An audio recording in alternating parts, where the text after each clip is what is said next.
Bien, en otros asuntos, los mexicanos estamos regidos por el marco legal de la Constitución y la Suprema Corte de Justicia de la Nación, que por cierto la Suprema Corte de Justicia de la Nación ha tomado un papel fundamental durante todos estos últimos meses.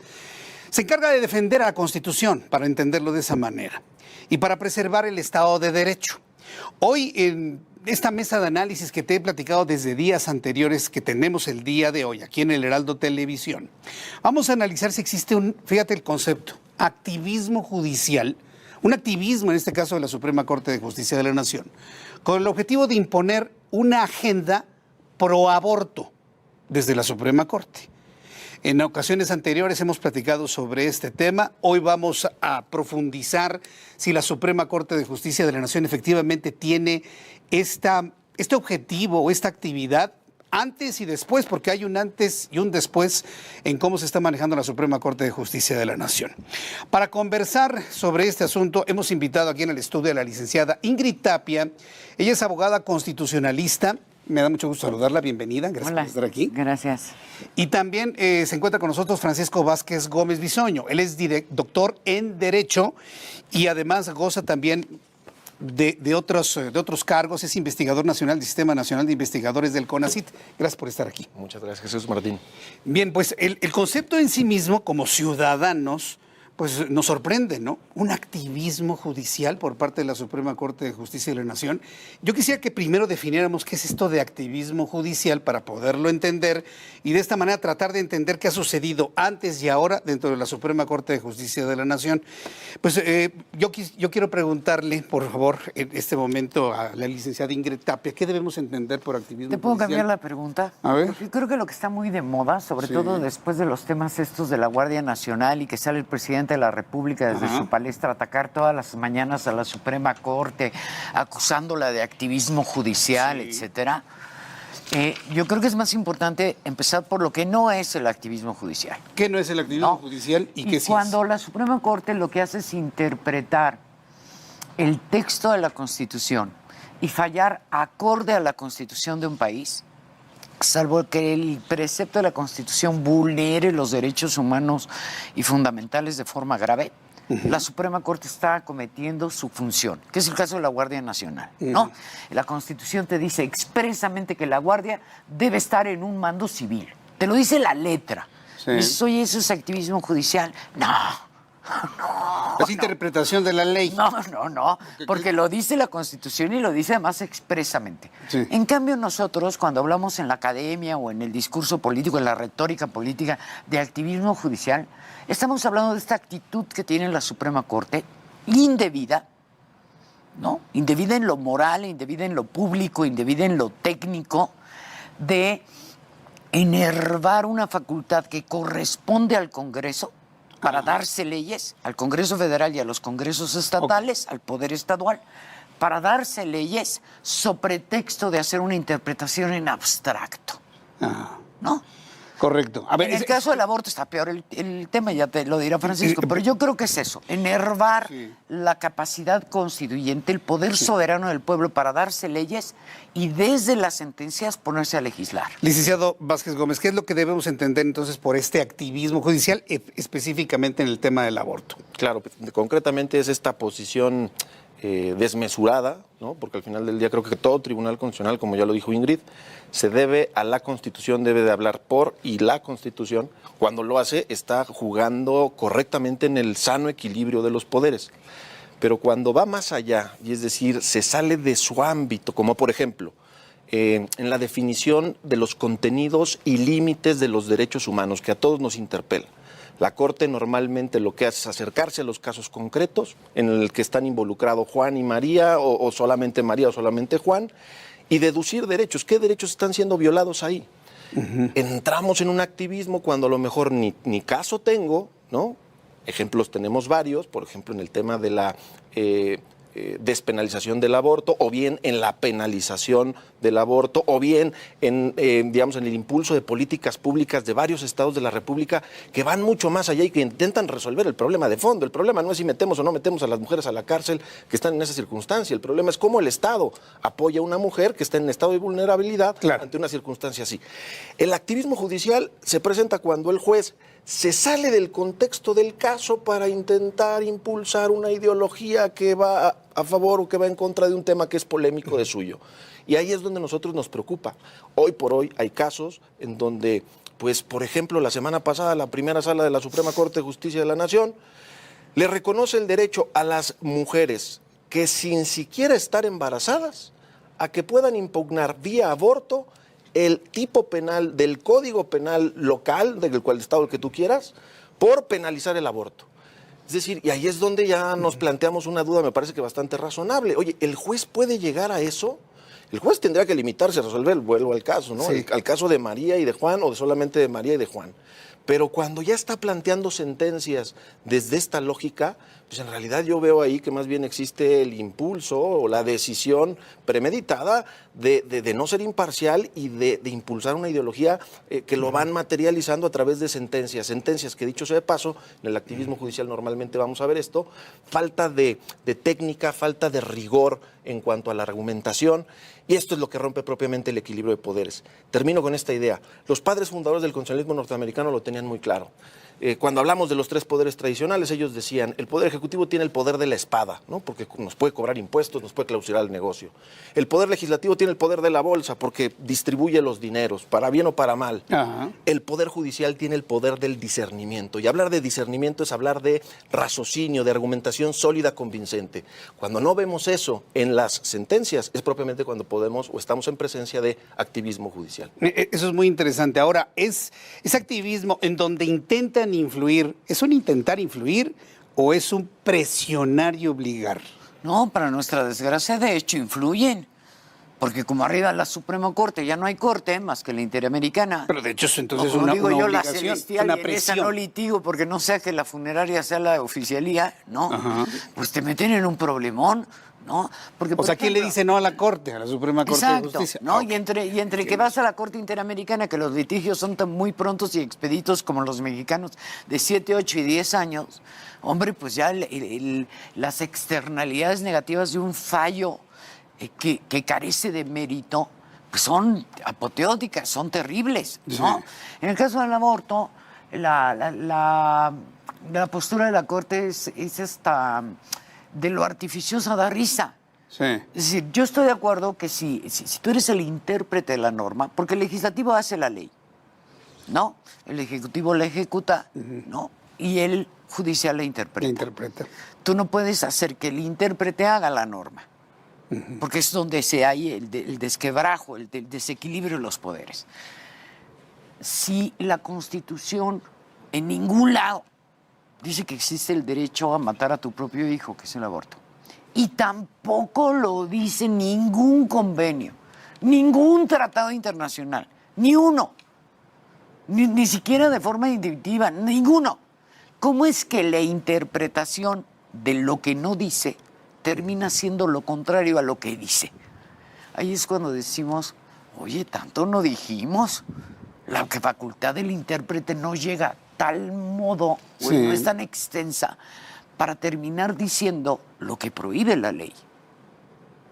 A ver, aquí el asunto es que entonces la Suprema Corte, que la Suprema Corte no es, digamos, algo etéreo, sino que está conformada por ministros, traen entonces un interés particular, traen entonces una ideología.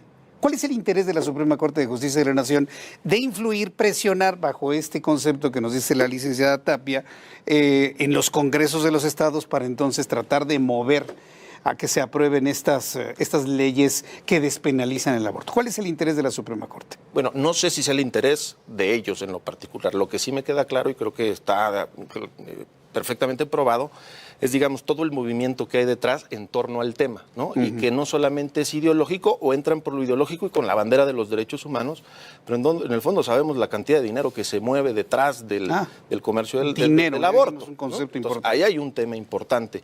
Y esto es precisamente lo que preocupa, lo que hacía ya referencia Ingrid, ¿no? Es decir, cuando tú adviertes que no hay esa razonabilidad sólida, consistente respecto de las sentencias que emiten los jueces, pues al menos se generan dudas razonables. Insisto, a mí no me consta nada, Jesús Martín, pero lo que sí advierto es que ya son muchos casos en donde, sin que estén expresos los derechos en la Constitución, hoy han venido utilizando uno que sí está, ¿no? Que es el famoso derecho al libre desarrollo de la personalidad. El problema no es el derecho en sí tal y como está parafraseado en la Constitución, porque tú y yo, Ingrid también, hoy por hoy lo está ejerciendo al elegir, por ejemplo, el ejercicio de una profesión y no de otra, ¿no? Cada quien tenemos nuestro proyecto de vida. El problema y la pregunta de fondo es, ¿hasta dónde alcanza? Oye, ¿es lo mismo el proyecto de vida de un joven que pretende ser médico a uno que no está estudiando, ahora sí que no estudia, no trabaja y por lo tanto tiene derecho a recibir del erario público una pensión para efectos de seguir con su proyecto de vida? El derecho al libre desarrollo de la personalidad alcanza para mucho. Ahí es donde yo creo que los jueces tienen que... No, pero los aplican como la penicilina. Exacto, sirve para todo, ¿no? Sirve para todo. Cuando ya no tienes con qué justificar una barbaridad, échale eso. O sea, pero entonces estamos hablando de que no hay un titiritero. Es decir, es quedar bien con los grupos minoritarios. No, yo creo que yo sí creo en el tema de la agenda económica. Exacto. ¿No? Esa es una. De que hay ciertas actividades, la droga, el aborto, etcétera, que son negocios, la pornografía, son negocios. Son negocios. ¿no? Y son Ese es un concepto importantísimo, el dinero. Billonarios, no multimillonarios, billonarios a nivel global. Pero aparte, aunque no hubiese ese tufo, ese hedor de corrupción en quienes deciden hacer el activismo judicial cuando traen puesta una toga, pues a mí como ciudadano y a ti, y a él y a todos los que nos hacen favor de escuchar, nos da lo mismo si es por dinero o sin dinero.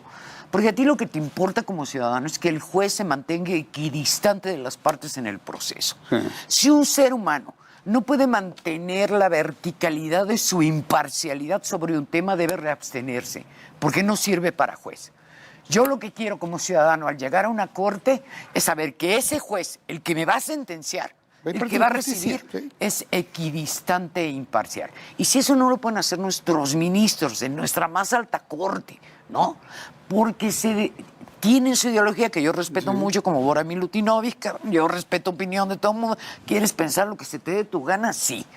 Pero ponerte a hacer una actividad fuera de tu potestad, en derrote de tu propia imparcialidad, para soportar tu ideología, es lo que no se vale. Porque entonces estás usando el puesto de imparcial para una actividad parcial. Y ese juez es el que yo no quiero como mexicano. Hasta este momento hemos hecho un planteamiento y un señalamiento directo a un activismo en la Suprema Corte de Justicia de la Nación. Pero en este punto sí quisiera comentar algo. La Suprema Corte de Justicia de la Nación en los últimos meses ha estado en el centro de la noticia como un defensor garante de la Constitución, que ha contenido tanto al Poder Legislativo como al Poder Ejecutivo de este proceso de desmantelamiento del cual hemos hablado aquí en nuestro país. Aquí la pregunta es, ¿este activismo judicial de la Suprema Corte de Justicia de la Nación en el tema de aborto es anterior a la nueva realidad con Norma Piña o es actual? Es anterior, Me parece que es anterior. Muy anterior. Es de la época de Olga Sánchez Cordero y José Ramón Cosío en la primera sala. Esto es muy importante saberlo, es porque... muy anterior, pero además, no solo es anterior, es independiente, porque también la Corte, nuestra Corte, hace cosas muy buenas. No todo Por le eso sale tiene mal, en este momento esta ¿no? buena fama la Suprema Corte de Justicia. No todo le sale mal. Claro, por supuesto, pero... Y esto de hacer que la Guardia se mantenga civil, de frenar el tema de comunicaciones, lo ha hecho con interpretación que los abogados le llamamos conforme. Es decir, hay una norma que expresamente dice algo y tú haces que la sentencia se ajuste a esa norma que expresamente dice algo. Nosotros, cuando hablamos de activismo judicial, es justo cuando hay un conjunto de sentencias que tienen abstracciones sin fundamento en ninguna norma, ni constitucional, ni internacional, ni nada. Contrarias, como tú decías, Ingrid, ¿no? Es decir, la Constitución lo que sí hace en su artículo 123 es reconocer la vida y la salud del producto de la concepción, o sea, reconoce la vida y la salud del concebido. Pero no obstante no le hace caso a esa cláusula, sino que se inventa una y al punto de que hoy por hoy se empieza a parafrasear con todas sus letras el derecho al aborto. Ahí es donde hay activismo judicial y es muy riesgoso desde el punto de vista de la gran responsabilidad que ha mencionado Ingrid, que juegan estas personas que hablan desde y por la Constitución, porque son los últimos intérpretes de la Constitución. Dos frases que pueden ser ilustrativas. Decía el juez Jackson de la Corte Suprema Norteamericana, no tenemos la última palabra porque seamos infalibles, pero somos infalibles porque tenemos la última palabra. Cuando se asume con responsabilidad esa posición, pues claro, la Corte, cualquier tribunal tendría que estar buscando los límites de su interpretación para verdaderamente ser fiel a eso que juró al momento en que entró en el cargo, que es la Constitución, que la Constitución es de todos y de nadie. Por eso nos importa a todos. Ahora ya, una vez establecido que esto viene de tiempo atrás e inclusive desde fuera, sí, podríamos pensar que en los tiempos ahora con Norma Piña, esta agenda, este querer influir, como lo definió el licenciado Vázquez Gómez, ¿podría seguir adelante o tendremos que esperar hasta que la Corte tenga tiempo para volver a retomar este tema porque tiene otros asuntos muy importantes que hacer? La semana pasada nos echan una sentencia. Lo del amparo, ¿no? No, espérame, supuesta que a mujer, las madres, ¿no? Nos llaman ahora personas gestantes. Ya no son... Bueno, ese va a ser otro tema que platicaremos en otra mesa. No, ya nada más nos falta que nos pongan estos ojetes incubadoras caminantes. O sea, saber que persona gestante es lo mismo que una incubadora con... O sea, la madre es la mujer gestante, la mujer que está en aptitud de parir. Es que dime quién va a parir si no es mujer. Eso insulta a grupos minoritarios, Ingrid, por favor. La feminidad de las madres... Fíjate, yo que soy activista, cuando me quito el traje, me disfrazo, ¿no? Me disfrazo. Y he hecho una lucha muy modesta, porque es lo que yo puedo hacer, ¿no? Desde mi modestia. 20 años por el reconocimiento y el respeto a la maternidad. El aborto, son formas de deconstruir a la maternidad. Y de deconstruir, la verdad es que la maternidad es de los pocos espacios en los que a todas las mujeres, no importa que tengas 3 doctorados y hables 10 idiomas, la preñez y la edad y la crianza temprana de tus niños a las mujeres nos coloca temporalmente en condiciones de vulnerabilidad, ¿sabes? Entonces, el mejor modo de salir en protección de la vida y de las mujeres es protegerlas en ese momento donde temporalmente son vulnerables sin importar su origen, su escolaridad, etcétera. Esta intención gubernamental del Estado claudicante y nefasto de deconstruir y derrotar a la maternidad como un evento esencialmente femenino de las mujeres, de todas las mujeres, es una barbaridad. Y es una barbaridad porque lo que está proyectado o a lo que está dirigido es a claudicar en su deber de salir en protección de la mitad de la población que somos las mujeres, ¿no? Y de nuestros descendientes, que son todos los niños de México. Entonces, ese discurso, el solo hecho que use esas palabras la Suprema Corte es motivo de espanto, de gravedad, es una abominación. Las mujeres somos mujeres y las madres somos madres.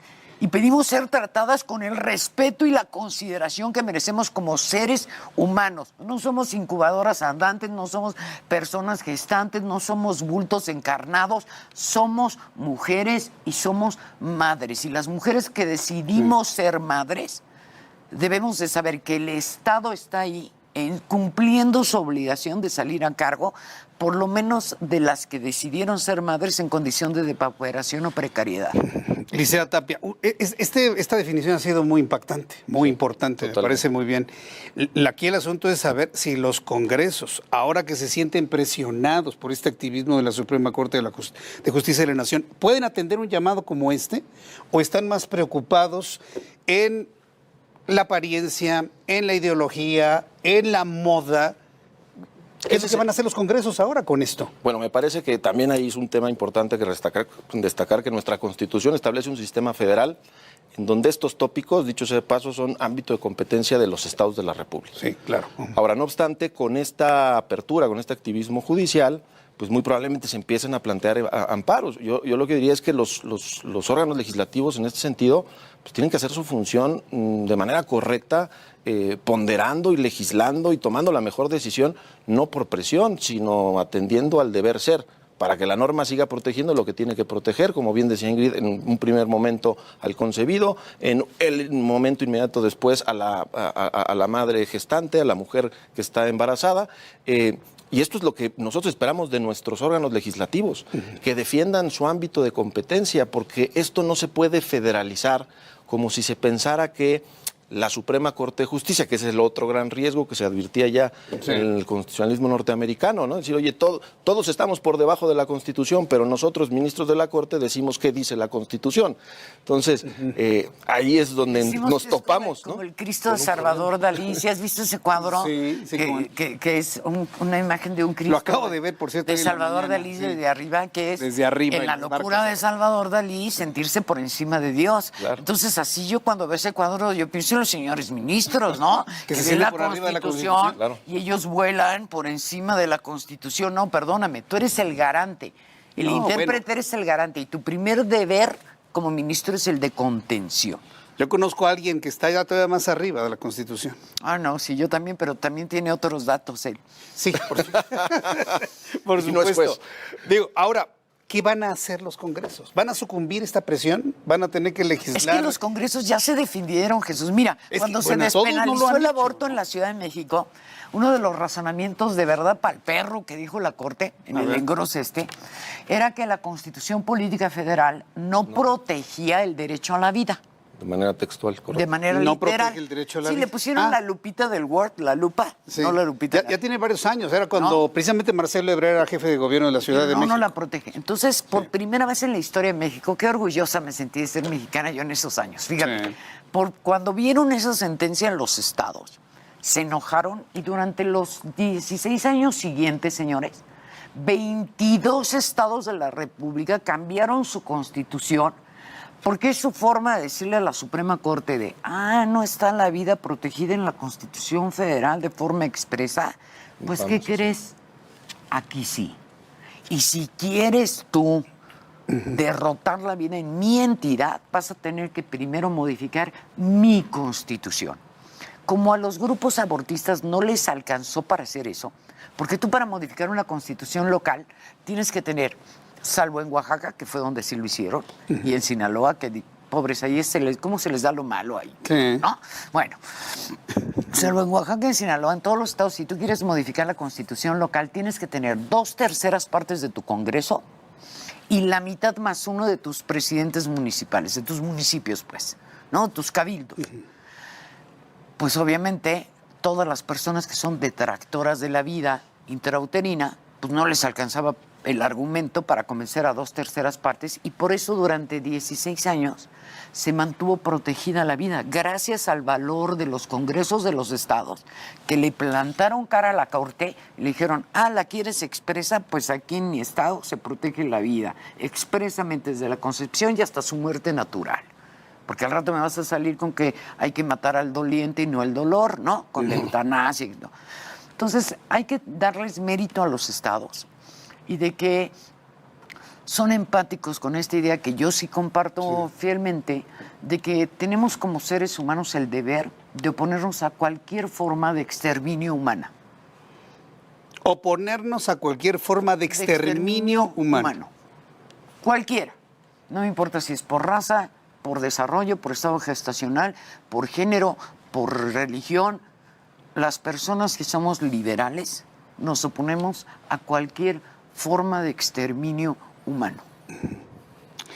Ahora, en esa idea, ¿podemos confiar en nuestra actual Suprema Corte de Justicia de la Nación, licenciado? Pues me parece que ha tenido hoy por hoy la integración de la Corte, tiene una mayoría pues más pro-choice, más en esta lógica de reconocer libertades, pero con este entendimiento poco claro de qué es la libertad, dónde llega la mía, dónde empieza la tuya. Y entonces sí advierto ahí un riesgo, porque también es cierto, no se ha meditado. Sí. Mucho se ha criticado el método de selección de los ministros, pero no se ha meditado. Creo que a quién hemos llevado a la Corte en las últimas ocasiones. Normalmente en una democracia sana se intentan generar estos equilibrios precisamente como para que el tribunal como órgano se pueda mantener con una imparcialidad ante este tipo de temas que nos convocan a todos. Entonces, yo sinceramente respecto de los ministros actuales advierto una mayoría que tiende a resolver de manera atendiendo el activismo judicial este tipo de temas. Eso es propiamente lo que nos preocupa y lo que nos lleva a comentarlo en esta mesa. Y pues más bien estaría pensando en que los que no que todavía hay algunos, ¿no?, que no están de acuerdo con esta postura, pues que sigan haciendo la contención, ¿no?, que sigan exhibiendo la falta de argumentos, que sigan exhibiendo la debilidad de los mismos al momento de resolver este tipo de temas. Sí creo que la Suprema Corte de Justicia pues juega un papel fundamental, sobre todo cuando estamos ante casos como estos, ¿no?, que están interpretando, dándole contenido, alcance y límite a los derechos humanos. Y si no lo hacen bien, pues propiamente la libertad empieza a entenderse como esta autarquía o esta posibilidad de imponerle mi voluntad a todos. Y eso es, de una u otra manera, volver a la ley de la selva, ¿no?, a la ley del más fuerte. Porque es que pregunto esto porque efectivamente hemos sido testigos de cómo ha trabajado la Suprema Corte de Justicia de la Nación, ahora con Norma Piña, defendiendo la constitucionalidad, rechazando la inconstitucionalidad de algunas cosas. Y para muchas personas, sí, no es lo mismo tirar a la basura el plan B de la reforma electoral, no es lo mismo, que afortunadamente sucedió, que plantear la defensa de la vida. O sea, es completamente distinto. ¿Qué tendríamos que esperar? Y a manera de conclusiones, para poder descender en nuestro tema, ¿qué debemos esperar en los siguientes meses o años en la Suprema Corte de Justicia de la Nación en este tema de la vida? Mira, yo creo que todos tenemos un deber de vigilancia de nuestros poderes del Estado. Los abogados o los operadores jurídicos, los miembros del foro, los académicos, los ciudadanos, las amas de casa. Suelen salir mejor las cosas en cualquier sistema federal cuando la población está al tanto de lo que hacen sus tres poderes, su ejecutivo, su legislativo y su judicial. Hoy que tenemos la fortuna de medios de muy alta especialidad como el tuyo, que entienden estos temas, que tenemos una sociedad mayormente activa, yo la verdad es que no me confiaría de ninguno de nuestros gobernantes. ¿De ninguno? Nosotros acometemos nuestro deber de ser vigilantes de la actuación, por lo menos para imponerles el costo reputacional de su indebido obrar. Tenemos que dar cara y venir, y por eso agradecemos mucho estos espacios, y ir a donde se nos abran la bondad y la generosidad de sus puertas, a plantar cara al arbitrario, al injusto, a lo indebido, a lo incorrecto, a lo inmoral, porque ese es nuestro deber humano. Deberes humanos, ya casi no se habla de los deberes humanos. Ese es nuestro deber humano. Tapia. Tirar esquina. Es una antigüedad en algunos. Hay que tirar esquina, tirar paro. ¿Cómo más se dice? No sé cómo se diga. Pero en mi colonia se llama tirar esquina. Sí. Tú tienes que estar buzo de qué hace tu diputado, tu senador, tu presidente y tu ministro, porque en un descuido hacen lo que quieren. Pueden hacer o lo que les todo. Dicen. Pueden hacer de todo. Francisco Vázquez Gómez Bisoño, una conclusión hasta este momento, vigilantes, ¿no?, del actuar de ministros y de todas entidades. No es que sea una sospecha a priori o digamos una desconfianza en abstracto, sino más bien es lo que se conoce en todo sistema democrático, que es el control social, ¿no? Es decir, tenemos que estar vigilantes de lo que hagan nuestras autoridades, entre ellos los jueces, cómo resuelven. Podemos o no estar de acuerdo en lo que resuelvan, pero al menos sí tendríamos que encontrar argumentación sólida, convincente, que apoye esas resoluciones. Eso es lo que yo insisto mucho, ¿no? Es en el ámbito del ejercicio de la jurisdicción, puedo no estar de acuerdo con el juez, y por eso generan esos debates, y a veces se resuelven 3-5 y a veces 7-4. Pero ahí es donde también, cada vez en estos temas yo advierto más unanimidades. Y la unanimidad en un órgano colegiado, pues a mí me genera más sospechas que cuando garantías. Marchan todos juntitos. Todos juntos opinan de un tema tan complejo, ¿no? Que genera tantas divisiones y tantos posicionamientos. Los 11 están en el mismo sentido. Cuidado, ese tribunal para mí ya no está resolviendo con imparcialidad, y creo que en cuanto a la configuración de la Corte también tendríamos que poner ahí un dedo en la llaga y decir, lo tenemos que hacer mejor, ¿no? Es decir, tendrían que llegar ahí los mejores perfiles de distintos puntos de vista, distintos planteamientos, pero sobre todo, como bien decía Ingrid, sabiendo anteponer el caso que tiene enfrente así respecto de la ideología, que dicho sea de paso, todos tenemos. Todos vemos la vida desde una perspectiva y ¿no? desde un foco. No está mal. El tema es que no predispongamos ese foco o esa concepción de la vida. Al otro. Exactamente, Es como ¿no? Para listo. resolver. Yo me creo lista, eso no está malo. Lo malo es creer que los demás son los tarugos, ¿no? Tanto no dijimos. Pues yo quiero agradecerles a ambos que nos hayan acompañado aquí en el Heraldo Televisión. Gracias. Porque se ha logrado algo muy importante. No vamos a poder resolver el asunto, pero sí logramos visibilizarlo a la opinión pública y decirle a la Suprema Corte de Justicia de la Nación que estamos en vigilancia de lo que suceda de aquí hacia los congresos. Ingrid Tapia, muchas gracias. Gracias. Muchas gracias por estar aquí. Gracias. Licenciado, muchas gracias por estar aquí. Martín, a ti. Nosotros vamos a los anuncios y regreso enseguida con más noticias aquí en El Heraldo.